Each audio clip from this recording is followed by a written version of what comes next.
কর্মচারী দেখি সরেন আপনারা। আরে জি স্যার। তুমি ডেড বডিটা পোস্টমর্টমের ব্যবস্থা করো। হ্যাঁ জি স্যার। নিয়ে আসো।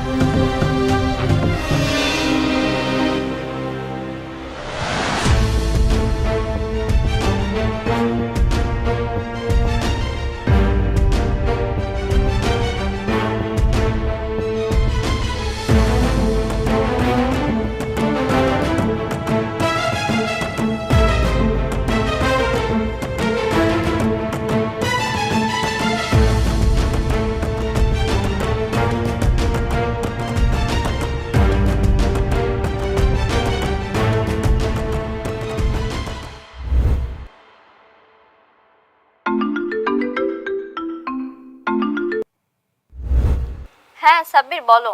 বৃষ্টি, অনেককে তো পুলিশে ধরে নিয়ে গেছে। কি কি বলছো সব? কেন নিয়ে গেছে? কি করেছো ও? সাইডে কাজ করার সময় একজন অ্যাক্সিডেন্ট করে মারা গেছে, তাই পুলিশ তাকে জেলে নিয়ে গেছে। তুমি তাড়াতাড়ি এই খবর তোমার বাবাকে জানাও। আচ্ছা ঠিক আছে, তুমি রাখো, আমি বাবাকে জানাচ্ছি। বাবা, বাবা, বাবা, আসছে। কি রে মা, কি হয়েছে? বাবা, অনেককে আবার পুলিশে ধরে নিয়ে গেছে। কেন? ওদের কাজের সাইডে নাকি একজন অ্যাক্সিডেন্ট করে মারা গেছে, তাই ওকে পুলিশে ধরে নিয়ে গেছে। কি বলছিস? তাই বলে অনেককে কেন ধরে নিয়ে যাবে? আমি জানি না বাবা, তুমি কিছু একটা করো। পুলিশ যদি আবার আগের মতো ওকে মারে তাহলে ও তো খুব কষ্ট পাবে। তুমি কিছু একটা করো বাবা। আচ্ছা তুই টেনশন করিস না, আমি থানায় ফোন করে দিচ্ছি, এক্ষুনি অনেককে ছেড়ে দেবে। এখন ফোন দাও।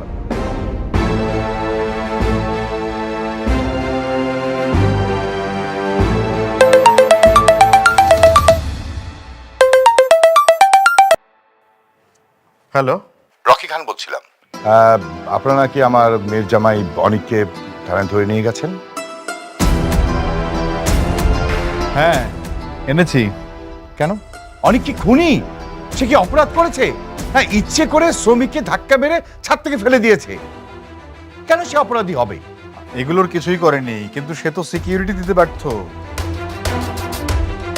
শ্রমিক যদি এখানে সিকিউরিটি না মানে তাহলে এখানে মালিকের কি দোষ? আপনার সঙ্গে আমি কোনো তর্ক করতে পারবো না। আইন সবার জন্যই সমান। আপনি অনেককে ছেড়ে দিন, আমি গ্যারান্টি নিচ্ছি। আর ওই শ্রমিকের পরিবারের সাথে বসে আমি বিষয়টা মিটমাট করে ফেলবো।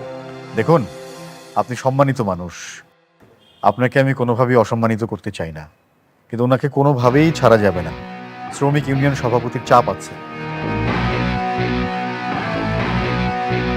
শ্রমিক ইউনিয়ন সভাপতিটাকে? শালিমা বিল্ডার্সের ম্যানেজার রমজান সাহেব। শালিমা বিল্ডার্স গ্রুপের ম্যানেজার?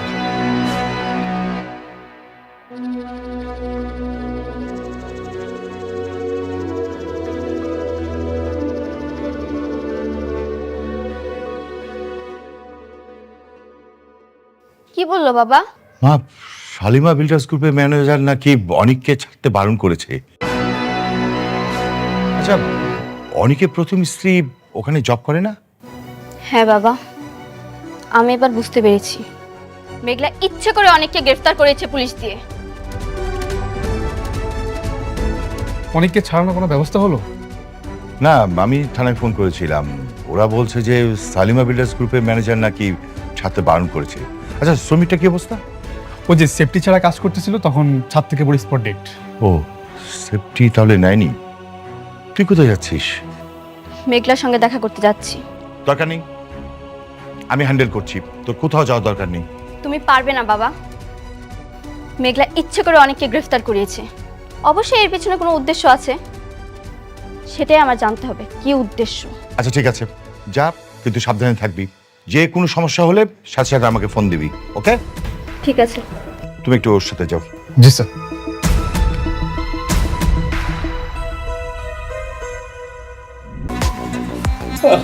কে রাতুল? তোমারে দেখতে কিন্তু আমার একটা জিনিস খুব ভালো লাগে, যে তুমি সবসময় হাসি খুশি থাকো, আর ব্যাপারটা খুব পছন্দ হয় আমার। আঙ্কেল, যখন না আপনার হাসি খুশি সব খবর থাকে না, তখন হাসি খুশি থাকতে হয়। আপনি বুঝতে পারেন না, তাই না? আপনার ভাতিজা, ওর বর্তমান পরিস্থিতি এতটাই খারাপ, ওর যৌবন থেকে কয়েকটা বছর নাই। কেন, কি কি হয়েছে আবার? ওর সাইড থেকে একজন শ্রমিক পড়ে গিয়ে মারা গেছে, আর সেই শ্রমিকের মামলা মিনিমাম 10 বছরের জেল হবে। এই 10 বছর ও চাইলেও দুনিয়ার আলো দেখতে পাবে না। হ্যাঁ, সত্যি বলতেছো? তাইলে তো তোমার পথের কাটা একবার দূর হয়ে গেছে। আপনি একদম ঠিক বলছেন।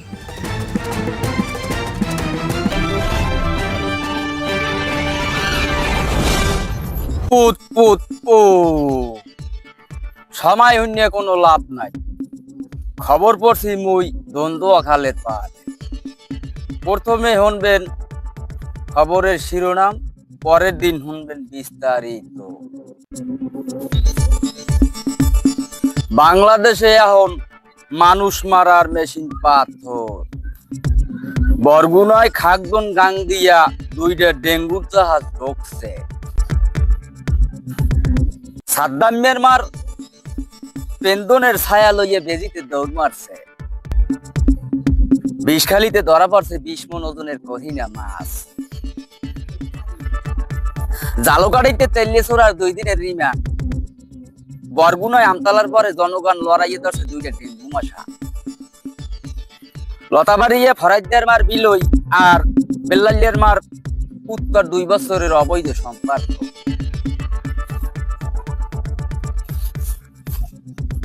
চোরে চুরি হতে গেলে কুত্তায় খালি গেউ গেউ ঘরে, এই পিঙ্কি চোরে কুত্তার বিচার চায়। মুরাই ডিম পারতে যাইয়া পোঙ্গা ছিঁড়িয়ে গেছে। পুরি মাছে ঠোহর দিয়া বগের 2টা চোখ লইয়ে গেছে। ইলিশ মাছে এখন ডিম পারবে না, হেরা এখন আন্ডা পায়। 4-5টা পিড়ে খাইয়া 2 দিনের মুড়ির প্রেগনেন্ট। কলাপাড়ায় লাড়ি চকলেট লইয়ে ধরা খাইছে 2টা মৌরব। এদিকে পোটা খালি 8 গেলা খাইয়ে হোগা 8 পড়ছে 2টা বুড়ো প্যাটার। খবর এই পর্যন্তই, বিস্তারিত শুনবেন কাল সকালে।